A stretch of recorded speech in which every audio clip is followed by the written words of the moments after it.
Hi, thanks for checking out our channel and everything. This is probably going to help somebody out, I'm sure. But this is going to be how to test and maybe fix. I don't have all the parts here for one of these things, but I'm going to do some initial test on it and see what we need to do to it. It's a Kencove EKD3. It's a 3 joule output. It's like it'd be run off of 110 or 12 volts, so it's a dual powered unit. Never had one of these in for repair. So this will be the first time ever looking at one. But there's all our information here. We work on all brands of these things, old style, new style. But there's all our information there. All this stuff's in the links in the description area of the video. So you hit the little drop down arrow. There'll be a link there to our websites. Okay, so note says don't work. So it could be anything. Does it come on? No. Or does it come on but no output? You know, that sort of story. So he's got a set of cables here. We're gonna hook it up to 12 volt here. I don't have the 110 volt box adapter thing. So we're gonna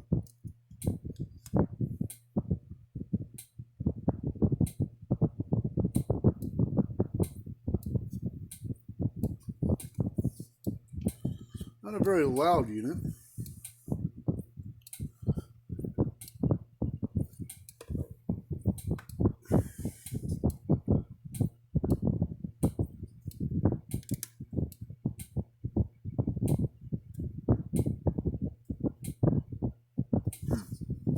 It says full power press 1 time, full half power press 2 times. Well,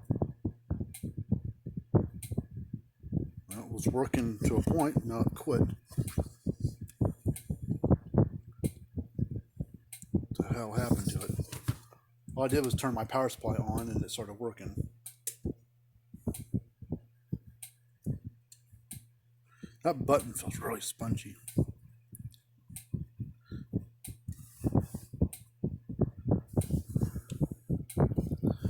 Well, let's open it up.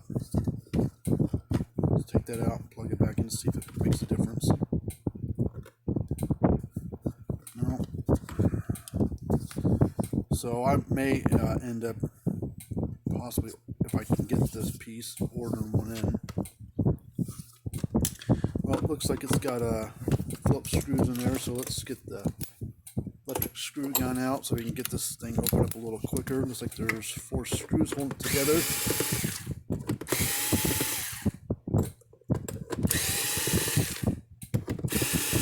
Now, Kencove does not make this unit. This is made by somebody else. I don't know who makes it for them.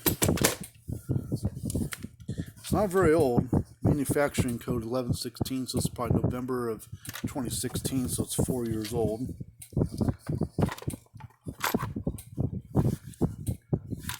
There it is. Pretty basic type of unit on the inside. There's a bug in there.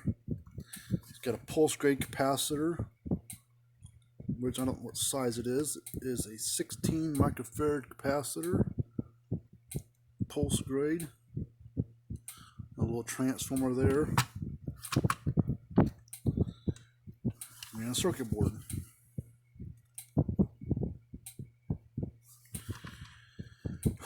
Alright, well, let's see here. I'm going to discharge the capacitor, just make sure it doesn't have any charge built up in there. And they're using the good pulse grade capacitors, using the ones that Gallagher and Speedrite and Cyclops use and Power Wizard uses. Alright, we're going to check the capacitor first. What the heck? They usually don't go bad within 4 years. At least this brand doesn't anyways. So check the capacitor. Look at your meter. See if it has that symbol right above my finger, the yellow symbol. Not that white symbol, but the yellow one. I use a Fluke 115, but not all meters can test capacitors. Not a common thing that people have to have. So a lot of meters don't have it. Or not getting anything out of it, but sometimes you have to unplug a wire from it in order to get a reading out of it. So I'm gonna, unplug one wire.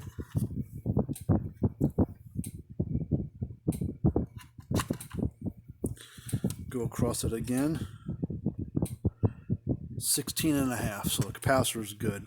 So if we've got an issue of some sort, I would guess it would be in here.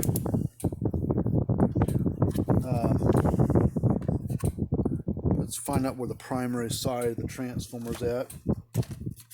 I mean, it was clicking, so the transformer should be okay. I mean, primary side should be okay.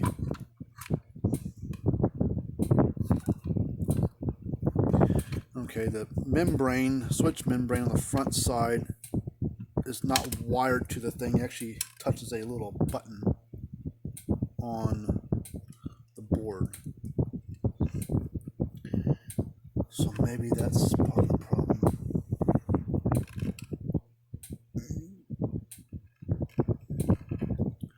Let's plug that capacitor back in.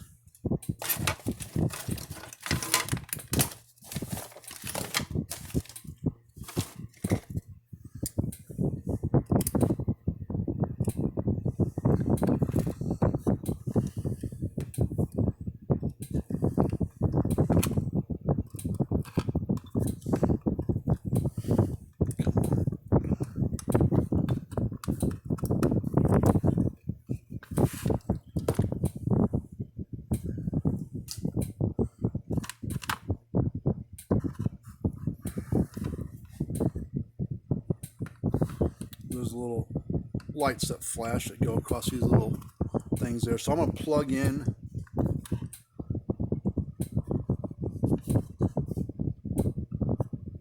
It plugs in right there. This little thing. Let's check this, make sure this is still good. This has a positive and negative to it as well. I got my power supply set at 12.9, 13 volts. So we're going to, I don't know which is positive, which is negative. So we'll put one inside and one on the outside.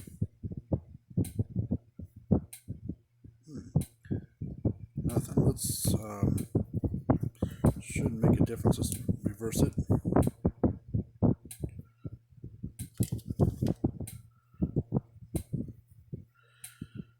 Well, we're not getting power through the thing. Let's look at these wires real quick. They look okay.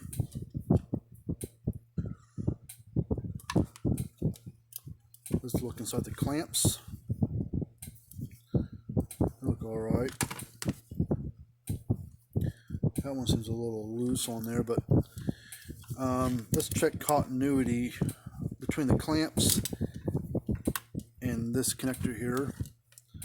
I'll put this meter on the little speaker button, which is for test continuity.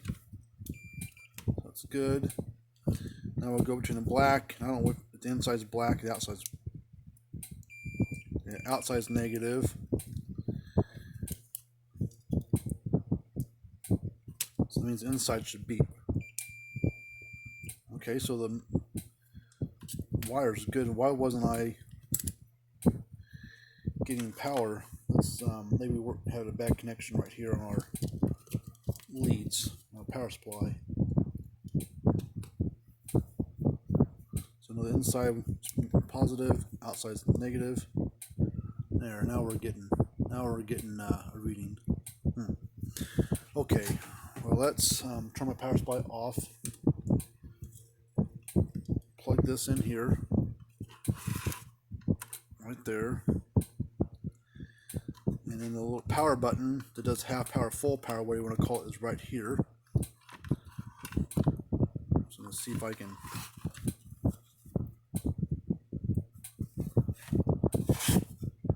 prop that up like that. Turn my power supply on. Okay, earlier this thing was lighting up doing something as soon as I turned the power on. Let's hit the little button.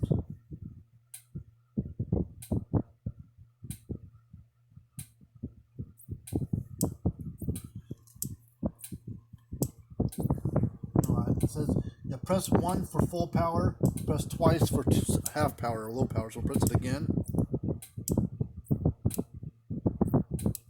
So low power. It's also not as loud as it was. That's off, so third time you push it, it's off. So push once for full power.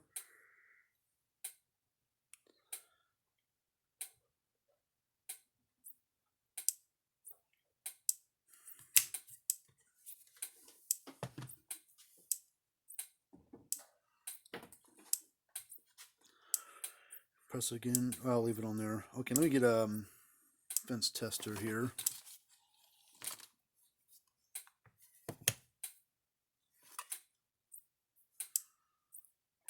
I bumped the cord. I think we've got a connection problem in one of our battery leads. I just barely bumped it and it quit working. Or it like reset itself and started over again. Alright, we're gonna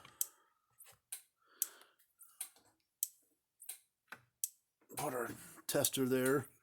And then we're gonna go across hot ground.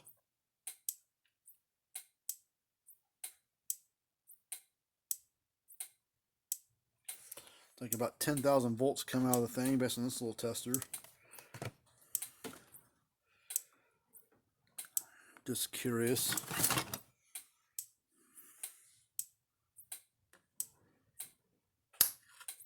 Got a nice pop to it. Just kind of bridge that gap a little bit. And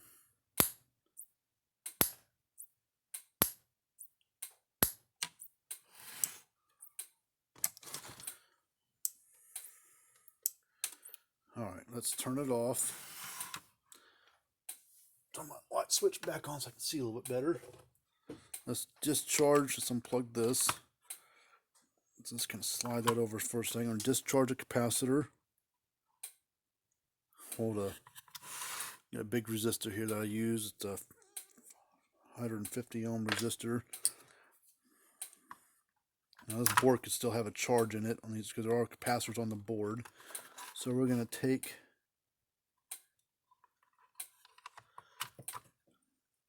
what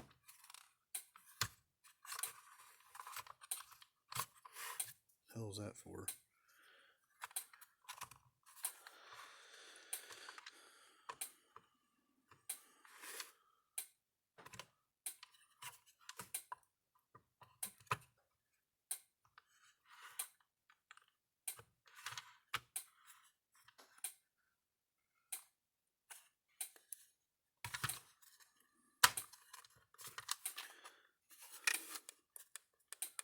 I hear it pushing the switch.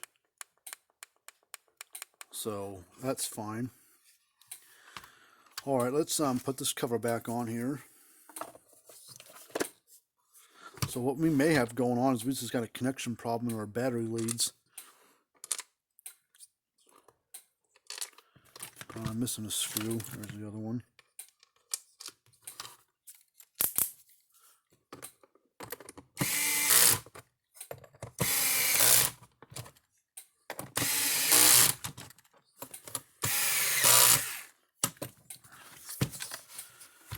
Alright, let's grab this battery wire. I'm probably going to either put new clamps on there or redo the wiring. You know, the wires inside the clamps.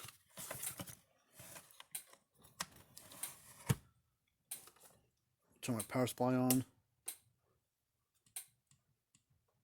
Oh, it's kind of doing its thing here.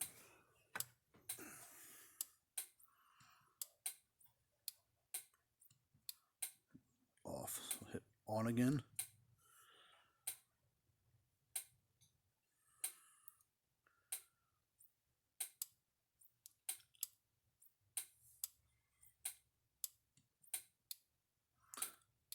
It's half power. There's off. Okay, so I think it's working fine. I'm going to probably redo. That connection's kind of loose right there. The clamps on the inside where the wire plugs onto look clean. So we'll put a new spay connector on there.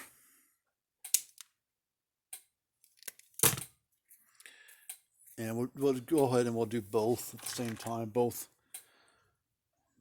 of them, both the black and the red for the positive and negative.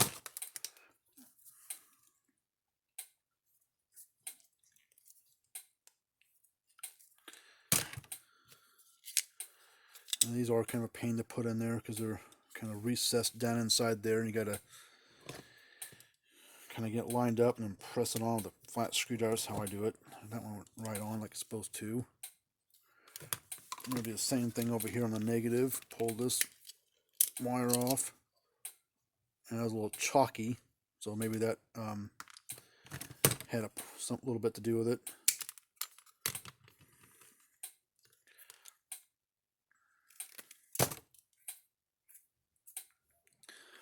Oh, another spade connector.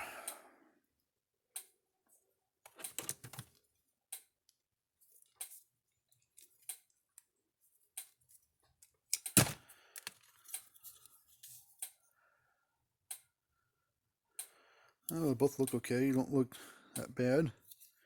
Look pretty clean. That one's kind of bent back a little bit, so let's pop it out a little bit.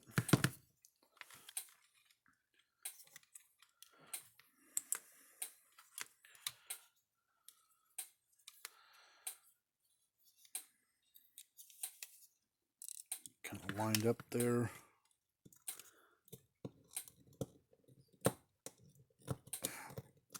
I think it's on the other way. Yep. All right, let's hook it back up to our power supply. Make sure that it's doing its job. So there's power on.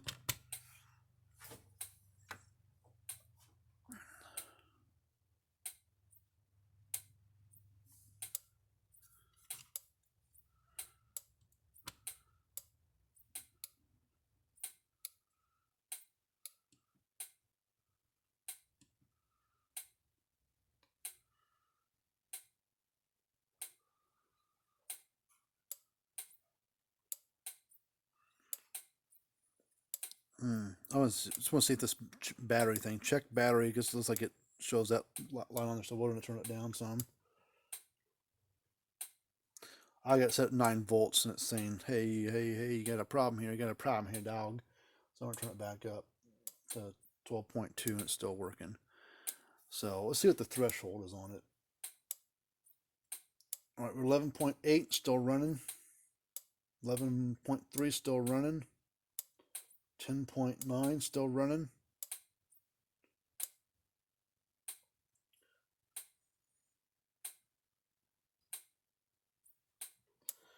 You have to get it back up to about 12 point something before it starts running again. But it, see how far down we got to go. Oh, about 10.5. It was where it starts to have problems. Maybe 10.8, just below 11 looks like. As soon as you get it back up to over 12, it starts running right again. Okay, so, well, it seems like it's working fine. I can't seem to find anything else wrong with it. Looks like it had battery connection problems more than anything.